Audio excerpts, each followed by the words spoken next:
Hi, welcome back to Hyperstamper. It's Laura.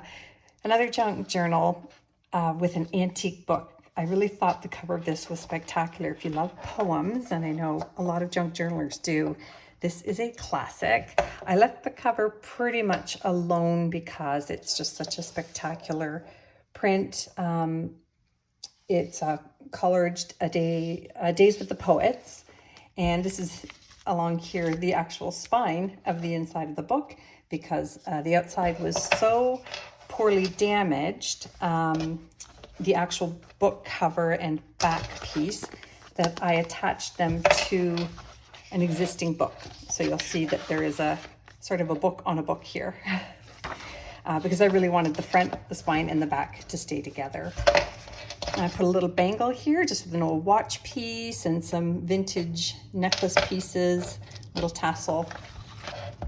And on the inside here are the original first pages and the inscription here of a name that I cannot pronounce.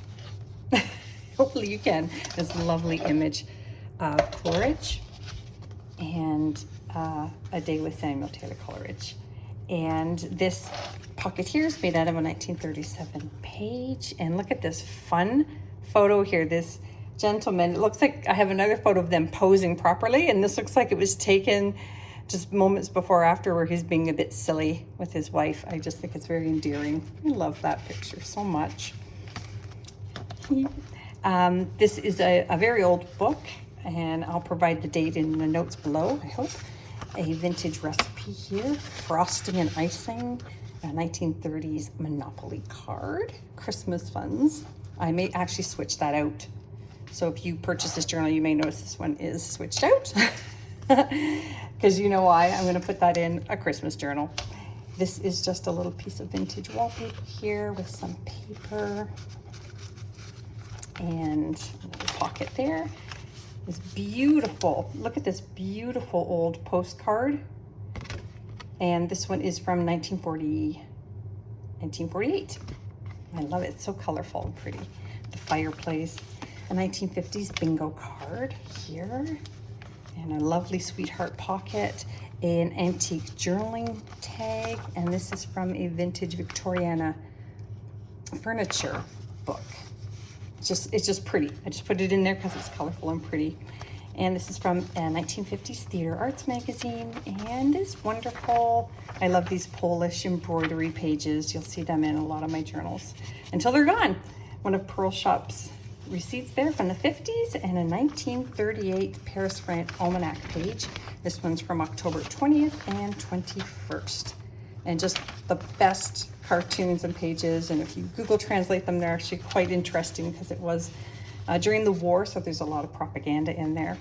Some vintage stamps you'll see throughout. This is a lovely little, from a children's book, Infants magazine, and some wonderful child used it to paint. Look at this little cartoon there. It's really quite hysterical. I love it. Some child probably thought that was awesome. The Silly Bull. Okay, sorry, I don't want to miss anything. More of that beautiful embroidery and theater arts. An Arbor Day tree. Lovely children's image here. And some of my hand-stamped tea-dyed pages. Everything else is authentic, vintage, and antique. This is a vintage bird book page. I did tea-dye it because it was pristine white. And as you can see, I prefer the neutral tones to the pure white. It's funny, aging something that's already old, but I did that. Just a little antique page of it for journaling. Here's just a little flip-flop pocket, and this is a piece of a vintage book jacket that would have held the plastic in front. Isn't that cool? So just a little tuck spot there for you to do a little more journaling on, and the beautiful vintage botanical page there, and a stamp collector's page. There's another one of these wonderful child colored images of something about feeding your kitty cat. Look at, they even did the little testing up here with the crayons. I love it. Isn't that pretty? And I made some little pockets here, flip-flop pockets. It's a little tea-dyed page. Beautiful botanical images, very bright for how old they were. Here's a woodpecker page. Isn't that fantastic? I love it. And I put this lovely little piece of crochet bit in here. And you can glue that down and make tuck pockets, but I did leave it free. You can even pull it out. It will not ruin the journal. You can pull that right out and use it for something else if you like. Just some ledger page here from 1930s and 1928 Billboard magazine. The Cupid doll advertisements just crack me up.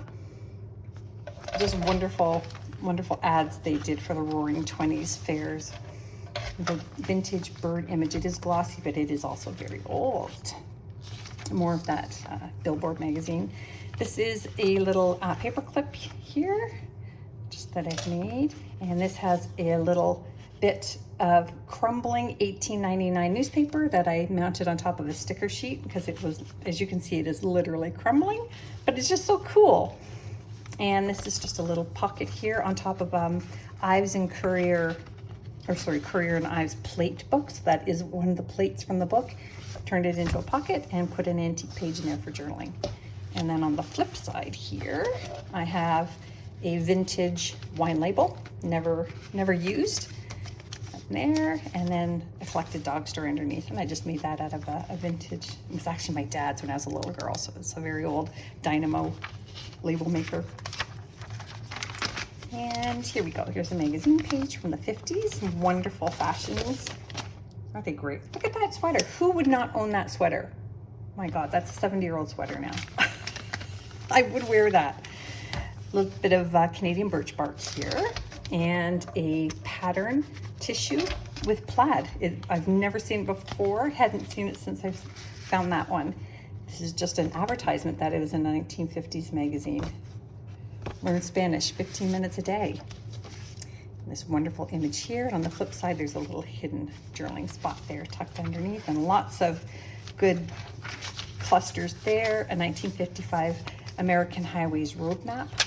And just an antique page covering up all that type, and a little cluster. And this is a how-to watercolor book, vintage book. And this was one of the images in that, which I'm really enjoying. And just a canasta score sheet here for you to journal on front and back.